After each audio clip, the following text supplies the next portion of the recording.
Hi friends, ഇന്ന് ഞാൻ നിങ്ങളായിട്ട് ഷെയർ ചെയ്യുന്നത് ബജ്ജി മുളക് കൊണ്ടിട്ടുള്ള ഒരു സൈഡ് ഡിഷാണ്. ഇത് എല്ലാത്തിൻ്റെ കൂടെയും നമുക്ക് സൈഡ് ഡിഷായിട്ട് ഉപയോഗിക്കാൻ പറ്റുന്നതാണ്. ബിരിയാണിയുടെ കൂടെ വളരെ നന്നായിട്ടിരിക്കാറുണ്ട്. ഇത് ഞാനൊരു 1.5 ഇഞ്ച് നീളത്തിൽ വളരെ നേരിയതായിട്ട് അരിഞ്ഞ് വെച്ചിട്ടുണ്ട്. ഇത് വാളംപുളിയാണ്. വാളംപുളി ഒരു 1.5 ഗ്ലാസ് വെള്ളത്തിൽ പിഴിഞ്ഞ് വെച്ചിട്ടുണ്ട്.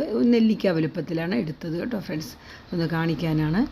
ഇത് നല്ലെണ്ണയാണ് ഇതിനൊക്കെ ടേസ്റ്റ്. കടുക് എടുത്ത് വെച്ചിട്ടുണ്ട്. പിന്നെ ഇതിനകത്ത് ഞാൻ എടുത്ത് വെച്ചിരിക്കുന്നത് മുളക് പൊടി, മഞ്ഞൾപ്പൊടി, ഒരു കഷ്ണം കായം, അത്രയും കൂടെ ഞാൻ എടുത്ത് വെച്ചിട്ടുണ്ട്. പിന്നെ നമുക്ക് ആവശ്യത്തിനുള്ള ഉപ്പ്, പിന്നെ ശർക്കര ഞാൻ ഒരു 1 സ്പൂൺ എടുത്ത് വെച്ചിട്ടുണ്ട്. വേണ്ടതനുസരിച്ചിട്ട് ഇടാം. പിന്നെ കറിവേപ്പില. പാൻ ചൂടാക്കാനായിട്ട് അടുപ്പത്ത് വെച്ചു. എന്നിട്ട് ഒരു 4 സ്പൂണാണ് ഞാൻ നല്ലെണ്ണ ഒഴിച്ചു കൊടുത്തത് കേട്ടോ ഫ്രണ്ട്സ്. 4 സ്പൂൺ വേണം, എന്നാലാണ് ടേസ്റ്റ് ആവുക. കൂടുതൽ വേണമെങ്കിലും ഇടാം. പിന്നെ ഇത് നല്ല കടുക് എടുത്തിട്ട് വെച്ചിട്ടുണ്ട്. കടുക് പൊട്ടിയ ഉടൻ തന്നെ കരിവേപ്പില ഇട്ട് അതൊന്ന് മൂപ്പിച്ചപ്പോഴേക്കും തന്നെ ഞാൻ ഈ ബാക്കി ചേരുവകൾ ഓരോന്നായിട്ട് ചേർക്കുവാണ്. ഫസ്റ്റ് നമ്മൾ ഇത് തന്നെ ബജ്ജി മുളക് തന്നെ അരിഞ്ഞ് വെച്ചത് നന്നായിട്ടൊന്ന് സിമ്മിലിട്ട് തന്നെ മൂപ്പിച്ചെടുക്കുക. നല്ല മൂപ്പിച്ചെടുത്ത് അത് നല്ല ഒരു കളർ മാറി വരുമ്പോഴേക്കും നമ്മളതിലേക്ക് ആ മുളക് പൊടി, മഞ്ഞൾപ്പൊടി, കായം കഷ്ണം 3 കൂടെ ഇട്ടിട്ട് ഒരു ഇളക്കിയാൽ മതി. അത്രയേ ഉള്ളൂ.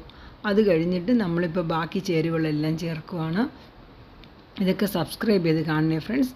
പിന്നെ പുളിവെള്ളം എനിക്ക് സബ്സ്ക്രൈബ് ചെയ്ത് കാണുമ്പോഴാണ് എനിക്കിതിനകത്ത് കൂടുതൽ ഇതുപോലെ നല്ല നല്ല വീഡിയോകളൊക്കെ നിങ്ങൾക്ക് ഷെയർ ചെയ്താൻ പറ്റും. ഇതൊക്കെ ഞാൻ എൻ്റെ വീഡിയോകളിൽ ഉണ്ടാക്കുന്ന കാര്യമാണ്. ഇത് ആവശ്യത്തിനുള്ള ഉപ്പ് ഇട്ട് കൊടുത്തു. പിന്നെ അപ്പോഴാ ടേസ്റ്റ് ശരിയാവും. ഞാനിപ്പോൾ ഒരു 3/4 സ്പൂണാണ് ഞാൻ ശർക്കര പൊടി ഇട്ടത്. വേണമെങ്കിൽ പിന്നെ ഇടാമെന്ന് വിചാരിച്ചു. ആവശ്യമുണ്ടെങ്കിൽ മാത്രം ഇട്ടാൽ മതിയല്ലോ. ടേസ്റ്റ് നോക്കിയിട്ട് ചെയ്യാമെന്ന് വിചാരിച്ചു.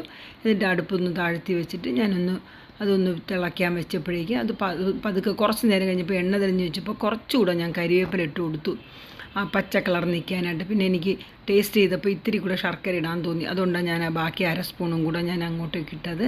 എന്നിട്ട് ഞാൻ അതൊന്നും കൂടെ വറ്റിക്കാനായിട്ട് വെച്ചായിരുന്നു.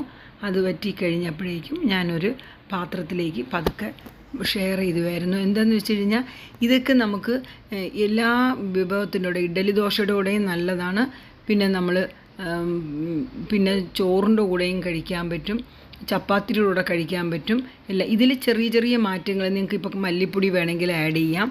അതൊക്കെ നിങ്ങളുടെ ഒരു കൊഴുപ്പ് കിട്ടാനാണ്. നിങ്ങളുടെ ഇഷ്ടാനുസരണം ചെയ്യാം. Thank you for watching friends.